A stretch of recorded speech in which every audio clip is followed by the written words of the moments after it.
Ok, c'est ça. Donc, Marie-Madeleine, mon Dieu, s'il y en a une qui a fait couler beaucoup d'encre dans l'histoire de Jésus-Christ, c'est bien elle. Elle a le même âge que Jésus. Elle est née en l'an 3, là, une année avant la naissance de Jésus. Son père était officiait dans une synagogue de Capharnaüm, mais elle est originaire de Magdala. De là son nom, Madeleine. Madeleine, c'est une francisation en français, c'est une francisation du terme Magdala, Magdal, venant de la ville, Madeleine venant de la ville de Magdala. Et Magdala, c'est une petite ville toujours autour du lac de Tibériade, là, où est-ce que Jésus va faire presque l'essentiel de sa prédication. Et c'est une des femmes les plus importantes dont le nom revient le plus souvent dans les évangiles, parce que la mère de Jésus, Marie, sera là au début, au moment de sa naissance, évidemment, et à la fin, au moment de sa crucifixion, mais pendant toute la durée de sa prédication, elle ne sera pas là, elle embarquera pas, là, je pense, à la façon de dire ça, là, dans ses enseignements un peu révolutionnaires, entre guillemets, de Jésus, là. Donc, on va la voir au tout début et à la toute fin, mais pas entre les deux, alors que Marie-Madeleine va, bon, parlons des circonstances tout de suite de la rencontre avec Jésus. Bon, on peut présumer qu'elle avait entendu parler de lui, qui gagnait en popularité toujours autour du lac de Tibériade. Elle-même, qui était une prostituée, avait en était peut-être une période dans sa vie à des remises en question, etc., etc. En tout cas, chose certaine, c'est qu'elle va le rencontrer. Il se retrouve à ce moment-là dans une demeure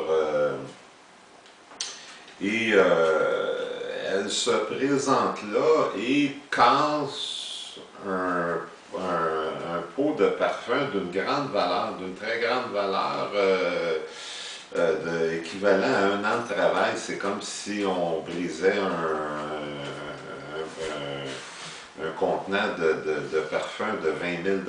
C'est presque pas croyable. Et elle va en asperger les cheveux du Christ et elle va laver ses pieds avec le parfum en question, avec ses cheveux et tout ça. Et ce qui va attirer une certaine réaction d'un des disciples qui est là, qui dit « Mon Dieu, on n'aurait pas dû, qu'est-ce qu'elle fait là? De l'albâtre, qui appelle ça, là, on aurait pu le vendre, puis prendre l'argent, puis payer ça aux pauvres. » Jésus de répondre à ça, laissez-la, pourquoi la tourmenter? C'est une action charitable qu'elle a faite envers moi. Des pauvres, vous en aurez toujours avec vous, et quand vous voudrez, vous pourrez les secourir. Mais moi, vous ne m'aurez pas toujours. Elle a fait tout ce qu'elle pouvait faire.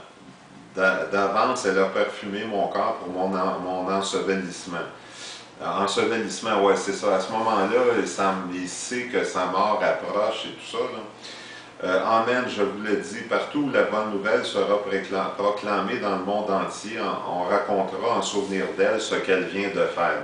Dieu sait que c'est une affirmation qui est véritable, parce que Marie-Madeleine, on en a beaucoup entendu parler, dont évidemment ce geste-là qui est devenu célèbre dans l'histoire. Mais au-delà de ça, elle est devenue une compagne pas seulement de Jésus-Christ, mais du groupe, et elle s'acquittait de la tâche parce que là, il faut comprendre qu'on avait une douzaine de personnes en moyenne, on avait le Christ et une douzaine de personnes qui se déplaçaient. Il fallait, ces gens-là, ça mangeait 3 repas par jour, il fallait leur trouver de quoi les abriter la nuit, ça impliquait une assez grande organisation. Et apparemment que c'était des femmes qui s'occupaient de ça, dont Marie-Madeleine, qui a été, parce qu'elle, ok, c'est-à-dire que ce qu'il faut dire Marie-Madeleine, c'était que c'était une femme qui était très rare dans ce temps-là, mais qui n'était pas impossible. C'était une femme instruite. C'était une femme instruite et l'éducation était interdite aux femmes à cette époque-là. L'éducation était interdite aux femmes. Donc, elle a passé finalement, on peut présumer qu'elle a passé à travers les mailles du filet là, pour réussir peut-être un mélange d'autodidacte quand elle est petite, étant petite à la synagogue. Est-ce qu'elle a trouvé le moyen de pénétrer dans la synagogue, puis d'apprendre à lire et à écrire, on ne sait pas, mais tout au moins de lire. Et en tout cas, chose certaine, c'est que c'était une femme qui avait de l'éducation et émancipée, peut-être qu'on pourrait dire,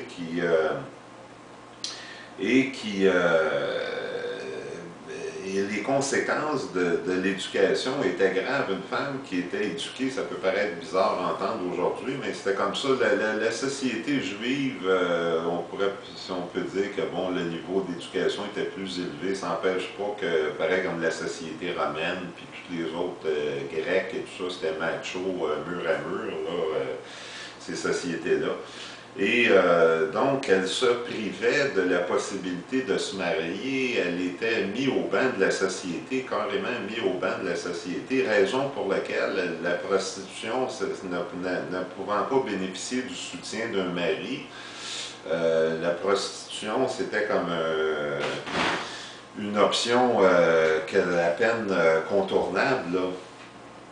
Donc, mais c'est évident qu'une fois qu'elle a obtenu la miséricorde de Jésus, ben, Jésus accordait la miséricorde, oui, mais il fallait changer de comportement par après. Là. Fait que c'est bien évident qu'après ça, elle a dû abandonner la prostitution. Et on peut imaginer que du fait du rôle qu'elle jouait avec Jésus, qu'elle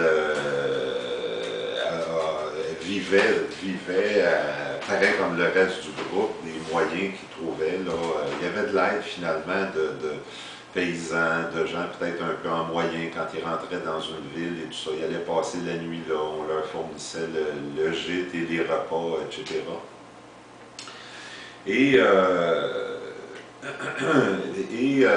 les évangélistes, les 4 évangélistes vont la situer, vont lui donner une position de choix dans le panthéon chrétien. C'est la première personne à qui Jésus va apparaître après sa mort, ou sa résurrection. La première personne à qui il va apparaître après sa résurrection, c'est à elle. D'ailleurs, on a le récit un peu des circonstances de son... c'est-à-dire que ce qui arrive, c'est que donc Jésus vient d'être, il a été comme enterré dans un, pas enterré, mais placé dans un caveau, une genre de grotte là, à flanc de montagne, et qu'il y avait une grosse pierre qui bloquait l'entrée. Et Marie-Madeleine, le lendemain de la crucifixion, ou le surlendemain, se va pour prier près de la dépouille de Jésus et voit que la pierre n'est plus là. Elle pénètre à l'intérieur et à l'intérieur, elle ne voit pas la dépouille de Jésus-Christ. En sortant, il y a un jeune homme qui se trouve là et qui lui dit que tu es venu pour Jésus de Nazareth. Eh bien, Jésus de Nazareth est retourné dans le monde des vivants. Alors là, elle est évidemment éberluée d'entendre une chose pareille. Et c'est quelque temps après ça que Jésus lui apparaît. Et elle va apparemment vouloir lui toucher, mais il lui interdit de la toucher. Et fait que les femmes entre elles vont garder ça secret à un moment donné, vont garder ça secret, la résurrection de Jésus-Christ, mais là Jésus va apparaître aux autres disciples aussi, et à un moment donné ça va être su de tout le monde. Donc c'est une femme que les évangélistes l'aient placée, qu'elle va être, elle ne reniera pas Jésus-Christ au moment de sa mort. Tous les disciples, les Pierre vont renier Jésus-Christ à 3 reprises. Elle ne le reniera pas et sera là au moment de la crucifixion. C'est la première personne, et encore une fois, la résurrection. Fait que c'est un personnage qui a été positionné là, par les évangélistes de façon très, très, très importante, là.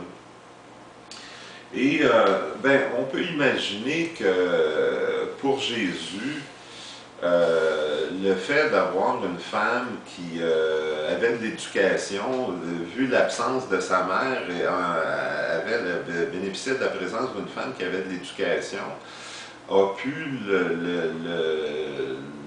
outre la communication vraisemblablement facile qu'il y avait entre les deux, ajouter peut-être à son humanité ou à sa compréhension de la vie, du fait d'avoir une femme comme ça avec qui il pouvait dialoguer d'égal à égal, si on peut dire. Et aussi, finalement, si on peut se permettre une petite extrapolation avant de terminer, c'est sûr que Marie-Madeleine a dû en partie possiblement être attirée par Jésus-Christ parce que Jésus-Christ allait à l'encontre, dans le fond, des conventions de son temps, des règles de son temps, des valeurs de son époque, et elle-même faisait la même chose en payant un prix très très élevé aussi, à être obligé de s'en remettre à la prostitution pour assurer sa survie. Fait qu'on peut peut-être imaginer que ça a été une source de rapprochement, si on peut dire, entre les deux, que cette position-là que chacun avait pris par rapport à la vie, par rapport à la société qui les entourait.